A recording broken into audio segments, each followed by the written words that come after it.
மக்கள் மாற்றம் விரும்புறாங்க. அந்த மாற்றம் நீங்க இல்லன்னு சொல்றேன். அந்த மாற்றம் நீங்க இல்ல.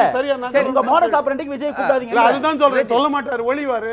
கேட்டா இதுக்கு அருணாகர் மட்டும் 6 மணி நேரம் மற்ற கட்சிகள் டிசைட் பண்றது சரியா? விஜய் என்ன பேசணும்னு அவங்க தான் டிசைட் பண்றாங்க. அவங்க என்ன பேசணுங்கிறது கையில் பேப்பரோடே வராது விஜய். அதை ஆனால் என்ன மற்ற கட்சிகள் என்ன கேள்வி கேட்குறாங்கன்னா, நீங்கள் பேசுவதில் இருக்கிற குறைகளை சுட்டி காட்டுறாங்க. அப்போ குறைகளை சுட்டி காட்டுற பொழுது நான் இதை தான் பேசுவேன், நான் நீங்கள் சொல்கிறத கேட்கணுமா அப்படின்னு கேட்குறது தார்மீக கடமை கிடையாது. கேட்குற கேள்விக்கு பதில் சொல்வது தான் உங்களுடைய கடமை. நான் ஒன்று சொல்கிறேன் சார். இப்போது எல்லாரும் சொன்னாங்க, இப்போ விஜய் நீங்கள் உங்கள் தலைப்புக்கே வரேன். நான் இந்த கரூர் மக்களை சந்தித்த பிறகுதான் அவர் வருகிறாரா வெளியில் அப்படின்னா அது இல்லை. என்றைக்கு சிபிஐ விசாரணைக்கு உத்தரவு இவர்கள் வாங்கினார்களோ அன்றைக்கு அவர்களுக்கு தைரியம் பிறந்து விட்டது. சிபிஐ என்றைக்கு பிஜேபி இவர்களுக்கு அவங்க வாங்கல சார், அவர்கள் கோரவே இல்லை, நீதிமன்றம் கொடுத்துச்சு. அதான் நீதிமன்றம் கொடுத்தது, இவர்கள் வாங்கினார்கள். சார் வாங்கிட்டு வந்தேன்னு சொன்னார், அதை தான் நான் சொன்னேன். வாங்கிட்டு வந்தது தான் உச்ச நீதிமன்றத்தில், பிரேயர்ல கேட்கல. அதான் சார் நான் சொல்லிடுறேன், சொல்லி முடிச்சிடுறேன். அதாவது என்னன்னா, என்றைக்கு பாஜக தனது என்டிஏ கூட்டணி சார்பாக 8 எம்பிக்களை அனுப்பி விஜய்க்கு ஆதரவு தெரிவித்தார்களோ, விமான நிலையத்தில் இறங்கியவுடன் உண்மை கண்டறிய வருகிறோம் என்று சொல்லிவிட்டு உண்மை என்னவென்றே தெரியாமல் விஜய்க்கு ஆதரவாக இவர்கள் பேசியதும், திமுக அரசுக்கு எதிராக பேசியதும் இவர்கள் என்றைக்கு செய்தார்களோ அன்றைக்கே விஜய்க்கு தைரியம் வந்துவிட்டது. அப்படியா? ஆமா, நிச்சயமா ஆதரவா பேசினாங்களா? நிச்சயமா பேசினாங்க. ஏன் பேசல? ஏன் ஹேமமாலினி பேசலையா? அனுராக் தாக்கூர் பேசலையா? யார் பேசல? எல்லாருமே விஜய்க்கு சப்போர்ட்டா தான் பேசினாங்க. அவங்க நாடாளுமன்ற சார் விஜய்க்கு பாதுகாப்பு கொடுத்துருக்கணும், திமுக அரசு தான் தப்பு பண்ணிடுச்சுன்னு சொல்லலையா சார்? அதாவது என்னன்னா, நீங்க விஜய் அது எங்க தலைவர் கூட சார் என்ன சொன்னா, என்ன உடனே கேள்வி கேட்டாங்க தலைவர்கிட்ட, எங்க விஜய் அங்கே இருந்து பார்த்துருக்கணும்ல, வந்துட்டார்ல, நீங்கள் என்ன சொல்கிறீங்க அப்படின்னு கேட்கும்போது எங்கள் தலைவர் சொன்னார், ஏங்க அவர் ஒரு அதிர்ச்சியில் இருப்பார், மன உளைச்சலில் இருப்பார். இருங்க நான் சொல்லி முடிச்சிருவோங்க. நீங்கள் யார் பேசும்போது நான் குறுக்கிடலை, நான் பேசுவது நீங்கள் யாரும் குறுக்கிடாமல் நீங்கள் நோட் பண்ணி வச்சுட்டு பதில் சொல்லுங்கள் என்று எங்கள் தலைவர் சொன்னார். ஆனால் அதே விஜய் 2-3 நாட்கள் கழித்து அரிதாரம் பூசிக்கொண்டு ஃபோக்கஸ் லைட் போட்டுக்கொண்டு அவர் வருத்தம் தெரிவித்தாரா என்று நான் கேட்குறேன். அவர் வருத்தம் தெரிவிக்கல, சினிமா டயலாக் பேசினார். சிஎம் சார், நான் ஆஃபீஸில் இருப்பேன், இல்லை வீட்டில் இருப்பேன், பார்த்துக்கலாம் அப்படின்னு. சரி, நான் என்ன கேட்குறேன், ஒரே ஒரு கேள்வி, நான் ஒரே ஒரு கேள்வி கேட்குறேன். இன்றைக்கு விஜய் காலில் விழுந்து கதறி எழுது மன்னிப்பு கேட்டார் அல்லவா? அப்படி என்று சொன்னால் அவர் என்னால் தான் இந்த தவறு நடந்து விட்டது என்பதை ஒத்துக்கொள்கிறாரா? விசிகா அப்படி ஒத்துக்கொள்ளணும்னு நினைக்கிறீங்களா? விசிகா தாவேக்கா தான் அதுக்கு பொறுப்புன்னு நினைக்கிறீங்களா? நிச்சயமா பொறுப்பு, நிச்சயமா பொறுப்பு. கள்ளக்குறிச்சிக்கு யார் பொறுப்பு? எது கள்ளக்குறிச்சிக்கு யார் பொறுப்பு? கள்ளக்குறிச்சிக்கு தமிழ்நாடு அரசு பொறுப்பு. யார் இல்லைன்னு சொன்னா? நாங்க போராட்டம், ஆமா நாங்க போராட்டம் நடத்தலையா? அது எப்படி சார் மது ஒழிப்பு மாநாடு நடத்தலையா? நான் சொல்லி முடிச்சிடறேன் சார். அதாவது நீங்க இன்னைக்கு மன்னிப்பு கேட்குறீங்கல்ல, அப்போ உங்க மேல தப்பு இருக்குன்னு ஒத்துக்கிறீங்களான்னு நான் கேள்வி கேட்குறேன். அடுத்து என்ன கேள்வி கேட்குறேன்னா, நீங்க திமுக தான் இந்த சூழ்ச்சிக்கு காரணம், திமுகவுடைய குறிப்பாக சொல்ல போனால் முன்னாள் அமைச்சர் செந்தில் பாலாஜி தான் இதற்கு காரணம் என்று சொல்லுபவர்கள், நீங்கள் உங்களை தேடி வந்த மக்கள்கிட்ட, நீங்கள் அழைத்து வந்த மக்கள்கிட்ட, பாதிக்கப்பட்ட மக்கள் குடும்பத்தை சார்ந்தவங்கள்ட்ட திமுக தான் சதி செஞ்சிருச்சு, நாம் எப்போதும் நீதியை நான் பெற்று தருவேன் அப்படின்னு சொல்லாமல் நீங்கள் ஏன் மன்னிப்பு கேட்குறீங்க? உங்கள் மேலே தான் தப்பு இல்லையே, ஏன் மன்னிப்பு கேட்குறீங்க? சார் முழுக்க சார் விஜய் சார் மேல தப்பு இருக்கு. எப்படி நான் சொல்றேன், நீங்க ஒரு பக்கம் விஜய் மேல தப்புன்னு அபாண்டமா குற்றம் சொல்றீங்க, கள்ளக்குறிச்சியில தமிழ்நாடு அரசு மேல தான் அபாண்டமா குற்றம் சுமத்துறீங்க. ஆமா, கள்ளச்சாராயம் விற்பனை தடுக்க தவறிய காவல்துறைக்கு பொறுப்பாக இருக்கிற தமிழ்நாடு அரசு அது தவறுதான் என்று நாங்கள் சொல்லுகிறோம். தமிழ்நாடு அரசை எதிர்த்து, தமிழ்நாடு அரசுக்கு எதிராகத்தான் மது ஒழிப்பு மாநாடு நடத்தினோம், தீர்மானம் போட்டோம்.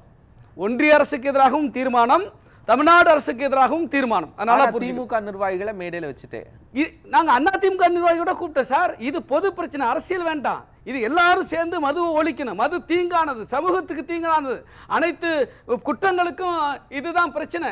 குடும்பங்கள் சீரழிய இதுதான் பிரச்சனை. இளைஞர்களின் எதிர்காலம் சீரழிய இந்த மதுதான் பிரச்சனை. எங்க தலைவரோட கேட்டாங்க, நீங்கள் ஒருவேளை முதலமைச்சரானால் நீங்கள் உங்களுடைய முதல் கையெழுத்து எதுவாக இருக்கும் என்று சொன்னால், நான் மதுவை ஒழிப்பதற்கு தான் முதல் கையெழுத்து போடுவேன்னு சொன்னார். நான் என்ன சொல்றேன் சார், ஸ்ரீதர் சார் சொல்றதுல ஒண்ணு விட்டு போச்சு. நான் சொல்றேன் அதை விஜய் சார் முதலமைச்சர் சொன்னதுமான யாருமே அவங்கள தேடி வர்ற அல்லது அவங்க கட்சிக்காரவங்க இறந்து போகணும், உறுப்பினர்கள் பாதிக்கப்படணும், தன்னுடைய தொண்டர்கள் வந்து உயிரிழக்கணும் யாரும் விரும்ப மாட்டாங்க. விஜயும் விரும்பினார்னு நாங்கள் சொல்ல வரல. ஆனால் அப்படி நடந்த பிறகு உங்களுடைய நடவடிக்கை என்னவாக இருந்தது? நீங்கள் வந்து அதற்காக நீங்கள் ஏன் வருத்தம் தெரிவிக்கவில்லை? அதுக்கு உரிய நீங்கள் வந்து நடவடிக்கையை ஏன் எடுக்கலன்னு தான் நாங்கள் கேட்குறோம். நீங்கள் என்ன சொல்கிறேன்னா, 12 மணிக்கு விஜய் வரார் என்று அறிவித்தது உங்கள் குற்றமா இல்லையா? நீங்கள் அனுமதி வாங்கியது மாலை 3 மணியிலிருந்து இருங்க சொல்லிடுறேன். இன்னைக்கு ஒன்று சொல்றாரு, விஜயுடைய தாமதத்திற்கு காரணம் காவல்துறை தான் சொல்றாரு. சார் தாமதத்துக்கு காரணம் காவல்துறை இருக்கட்டும் சார். நான் என்ன கேட்குறேன், நீங்கள் 3 மணிலேருந்து 10 மணி வரையும் தானே சார் நீங்கள் அனுமதி வாங்கினீங்க? 12 மணின்னு உங்களுடைய பொதுச் செயலாளர் புஷி ஆனந்த் அறிவித்தாரா இல்லையா? உங்களுடைய அங்கே அதிகாரப்பூர்வமான சமூக வலைத்தளங்களிலும் செய்தியாளர்கள் சந்திப்பிலும் நீங்கள் 12 மணிக்கு விஜய் வருகிறார் என்று அறிவித்தீர்களா இல்லையா? 3 மணிக்கு நீங்கள் வருகிறார் என்று அறிவித்திருந்தால் அவங்கவுங்க மதியம் சாப்பிட்டு ரிலாக்ஸாக கூட வந்திருப்பாங்க.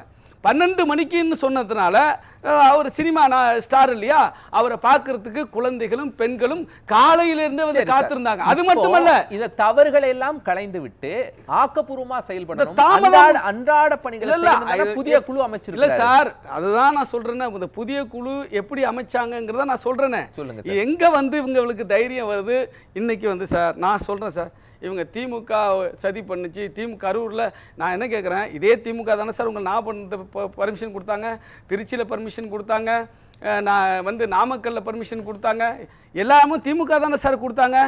திமுக வந்து இவங்களை முடக்க பார்த்தாங்கன்னு சொல்றது தவறு இல்லையா? நான் என்ன கேட்குறேன், நீங்க தான் பேசிட்டோம் சார். நம்ம இப்போ அவர் மறுசீரமைச்சிட்டாரு, இப்போ விஜய் போற போக்கு இல்லை, நான் விஜய் எடுத்திருக்க அந்த அம்சம் சரியானதா அப்படின்னு சொல்லுங்க.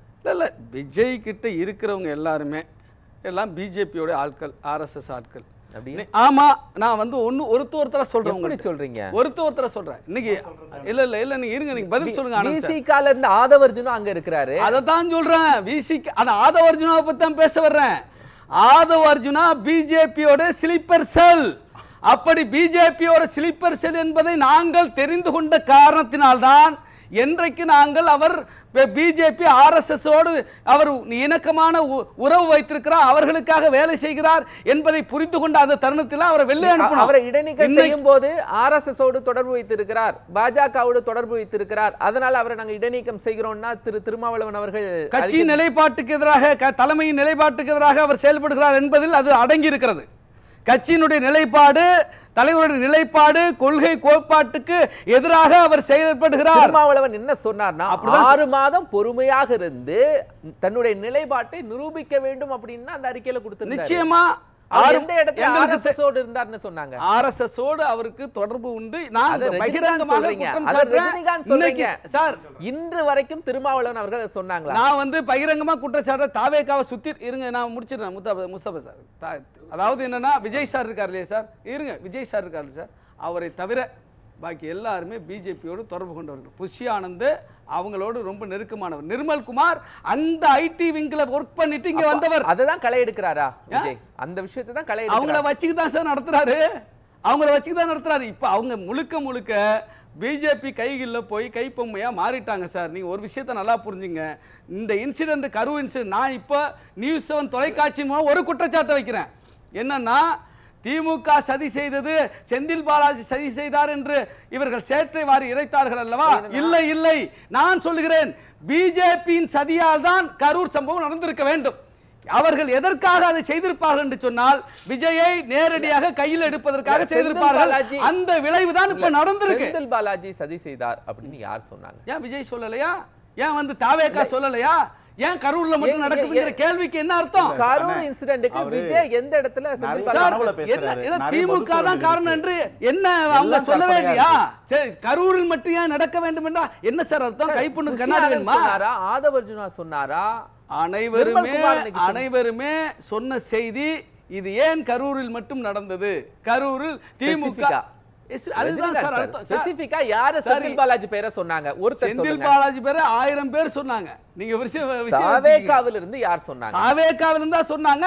கரூரில் மட்டும் நடக்க வேண்டுமா என்று கேள்விக்கு என்ன அர்த்தம் நீங்க சொல்லுங்க. நெறியாளரா இருக்கிற கோபாலகிருஷ்ணன் சார் சொல்லுங்க. நான் சொல்றேன் கரூரில் மட்டும் தான் நடக்க வேண்டுமா என்பதற்கு என்ன? அது மட்டும் இல்ல சார், ஒரு விஷயத்தை நல்லா புரிஞ்சுங்க சார்.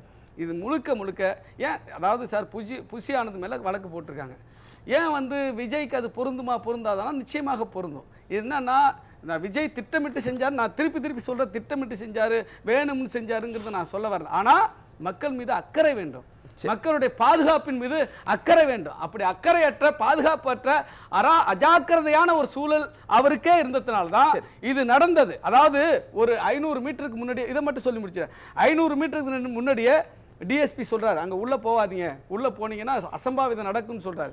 இவர் ஏன் நிக்கல? யாதவ் அர்ஜுனா கிட்ட சொன்னாங்கல்ல, புஷி ஆனந்த் கிட்ட சொன்னாங்களா, அவங்க ஏன் வந்து அதை வந்து செயல்படுத்தல? அங்க நின்னுந்தா இந்த இன்சிடென்ட்க்கே வயல இல்ல. சரி சார், இப்போ இங்க என்னன்னா எல்லாமே வந்து கற்பனையா சொல்லிட்டு இருக்காரு. இதுக்கெல்லாம் பதில் சொல்றதுக்கு எனக்கு டைம் இல்ல. இவர் சொல்றது எப்படி தெரியுமா? தாவேகா வந்து பிஜேபியோட கைப்பாவேன்றது எனக்கு ஆதாரமற்ற குற்றச்சாட்டு. ஆனா இங்க காங்கிரஸ் எதிர்த்துட்டு வந்து ராஜபக்சே கிட்ட கை கொடுத்தாங்க பாருங்க, அதுக்கு ஆதாரம் இருக்கு. சொல்லும்போது பதறாதீங்க. இங்க மது ஒழிப்பு மாநாடு ஒண்ணு நடத்திவிட்டு தமிழகத்தை கேள்வி கேட்காம மத்திய அரசு மேல, ஒன்றிய அரசு மேல நீங்க மது ஒழிப்பு கொண்டு வாங்கன்னு சொன்னாங்க பாருங்க, அது டபுள் ஸ்டாண்டர்ட். இங்க கள்ளக்குறிச்சியில பதறாதீங்க. நான் சொல்றேன், இங்க கள்ளக்குறிச்சி காவல்துறை மேல குற்றச்சாட்டு வைக்கிறாங்க. கள்ளக்குறிச்சியில திமுக குற்றச்சாட்டு இல்ல, காவல்துறை தான் குற்றச்சாட்டுன்றாரு. கரூர் காவல்துறை என்ன பண்ணீங்க? கரூர்ல இருக்கிற அட்மினிஸ்ட்ரேஷன் டிஸ்ட்ரிக்ட் கலெக்டரோ, ஐயா ஒரு நிமிஷம், கரூர்ல இருக்கக்கூடிய எஸ்பியோ கலெக்டரையோ போலீஸ் கான்ஸ்டபிளையோ ஒரு இன்ஸ்பெக்டரோ பெர்மிஷன் கொடுத்த யார இந்த துயரத்துக்கு நீங்க சஸ்பெண்ட் அட்லீஸ்ட் பெஞ்சில் உட்கார வச்சிருக்கீங்க? ஏன் எந்த செயல்பாடும் எடுக்கல? விஜய் சார் ஓடிட்டாரு. இருங்க, நீங்க சொன்ன மரியாதைக்கு நான் இருந்தேன்ல, சின்ன பையனுக்கு டைம் கொடுங்க. நீங்க வந்து பதில் சொல்லல, ஓடிட்டாருன்றீங்களே. கோர்ட் வாசல்ல வச்சு ஒரு வக்கீல் அடிச்சாரு, அத பாக்குறது டிவில பார்த்து தெரிஞ்சுக்கிட்டாங்கன்னு சொல்றாரு விசி கான. இல்லையா இன்னைக்கு சொல்றாங்களே, இல்ல அங்க அடிச்சிட்டு நான் பார்க்கவே இல்ல. இது தப்பான விஷயம். இங்க நடந்தத பார்க்கறது டிவில பார்க்கணும், தப்பான விஷயம். ஆனா இன்னைக்கு வந்து விஜய் சார் ஒரு கலவர், அங்க என்ன நடந்தது ஸ்டாம்பிட்னு தெரியல. இன்னைக்கு அதுல ஒரு சதி இருக்குதான் சிபி விசாரிக்குது. ஆனா மொத்த குற்றச்சாட்டு விஜய் சார் மேல வச்சிட்டு விஜய் சார் பதில் சொல்லணும். ஆதவர்ஜினா வந்து சொல்றாரு, ஆதவர்ஜினா ஆர்எஸ்எஸ்ன்றாரு. ஏன் நீங்க சஸ்பெண்ட் பண்ணீங்க? ரிமூவ் தானே பண்ணிருக்கணும் பார்ட்டி விட்டு. 6 மாசம் கழிச்சு அவர்னா ரத்தத்தை மாத்திட்டு வர போறாரு. எங்களுக்கு ஒரு நடைமுறை இருக்குல்ல, அதை செய்வோம்.